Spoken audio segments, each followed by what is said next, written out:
A devastated mum whose baby died after a series of failings in his delivery has told how she was instructed by midwives to take a walk to Tesco while in labour.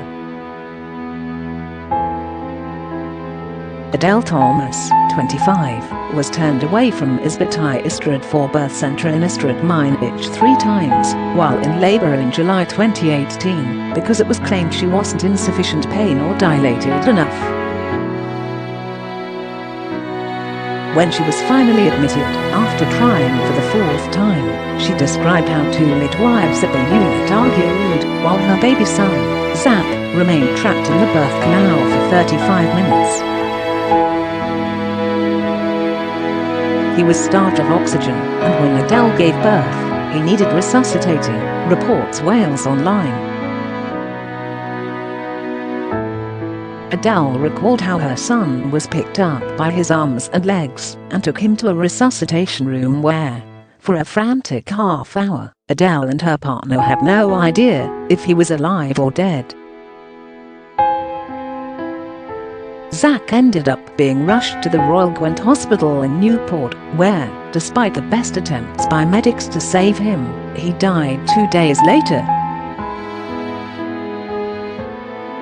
However, it wasn't until Adele and her partner Stephen Carter read a report into the centre's failings, published in early 2019, that they discovered the truth about what had happened to their son while he was out of their sight.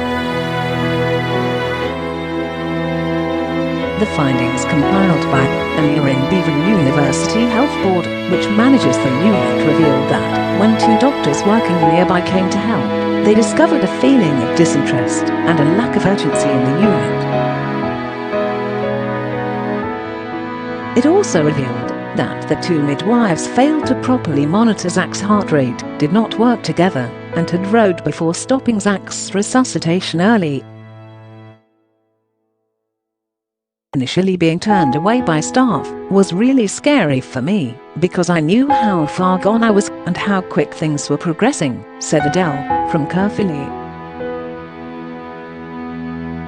And when they told me to walk to Tesco, which is a fair way to help things progress, well, I just thought that was stupid. I could barely move as it was, but what choice did I have? I could hardly find another hospital by that point. Instead, Stephen, 29, drove Adele back home to wait until she felt she had no option but to try getting admitted once again. But she said the midwife eventually assigned to her spent much of the labour out of the room, failing to offer the necessary guidance or support. The attitude was very laid back, said Adele. There was no care. I felt like I didn't matter to her. She added that things became chaotic when a second midwife arrived. She argued with the first midwife and handled me really roughly. At one point she pushed my legs back so far my knees were touching my shoulders. I still get pain from that today. Adele said she also told my mum and Stephen to shut up because her voice was the only one that needed to be heard. When Zach had been crowning for 35 minutes, they said they wanted to cut me to help get him out. I remember them arguing between themselves, and there didn't seem to be any rush. My contractions ended, but they were too late to make the cut by then, so I had to use all my strength to push him out. When Zach arrived, he was red in the face and completely pale from the neck down. He looked like he was made out of porcelain. Without speaking, the midwives picked up the newborn by his arm and legs and left the room, leaving new parents Adele and Stephen alone and panicked. What happened next, detailed in the later concerns report, made for shocking reading for Adele and Stephen. The report was hard-going, she said. When the doctors got to the resuscitation room, they found Zach lying on a table. The two midwives, meant to be working on him, were hugging at the back of the room. In the meantime, we could hear ambulance sirens coming for him, but no one would tell us what was going on. We were going out of our minds with worry. Stephen point blank asked them if Zach was still alive, and they didn't answer. Paramedics continued to work on Zach as they took him to the Royal Gwent neonatal intensive care unit, for whose staff Stephen had nothing but praise. They did everything they could for Zach, he said. Unfortunately, he passed away in our arms. That was the first time we actually got to hold him. One of the midwives involved in Zach's delivery ended up taking early retirement, while the second underwent further training.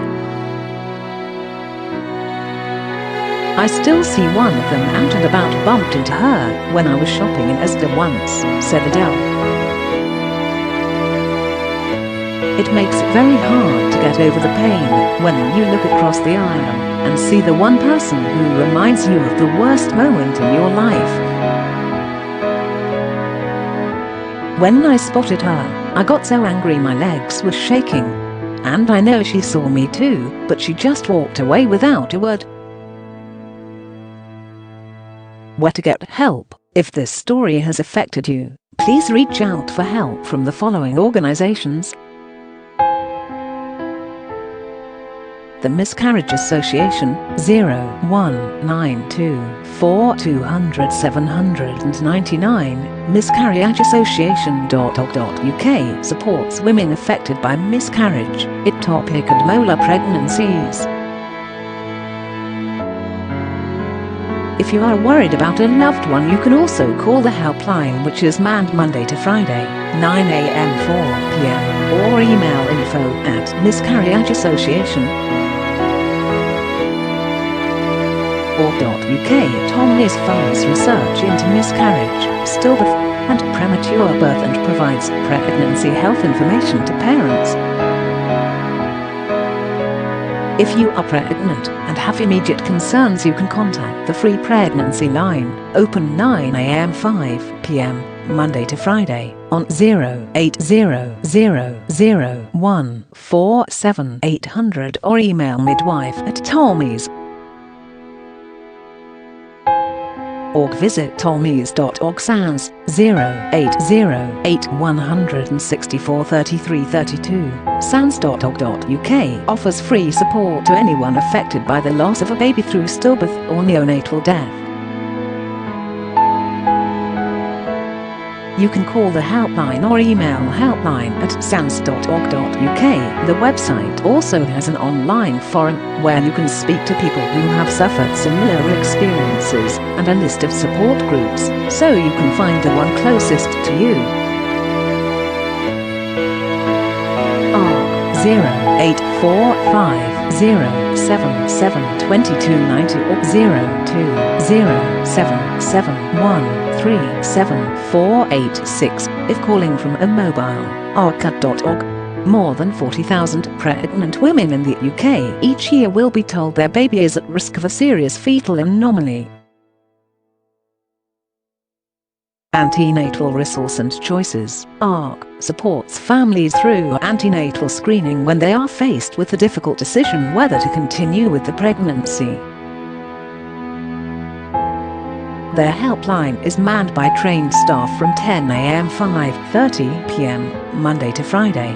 The pair are now preparing themselves for the inquest into their son's death, which is currently set for February 2021. Last year also saw Adele and Stephen take out a civil action against the birthing centre, which admitted to providing inadequate care, and settled with them under the NHS Welsh Redress Scheme, a specialist process exclusive to Wales which helps compensate those who have lost a loved one through medical negligence. In a statement, Aneurin Bevan University Health Board said, "This matter has been fully investigated by the Health Board and failings in care were identified. The investigation findings have been shared openly with Zach's parents, and the health board has sincerely apologized for the failings in care. Our condolences and deepest sympathy are with Zach's parents and family. Adele and Stephen are now parents to 10-month-old daughter Hal. I was worried during my whole pregnancy with Hal, but our consultants at Lando Hospital and the midwives in the University Hospital of Wales in Cardiff provided really good care, said Adele. If we have any more children, the worry will always be there, but they've definitely helped ease it. It has taken a long time and a lot of work to deal with what happened. To go into labor with a healthy baby boy, only to walk out of the hospital with nothing but the paperwork regarding Zach's death is something we will never get over. I don't think that grieving ever goes, but you learn to live alongside it. Having Hal has definitely helped us with that.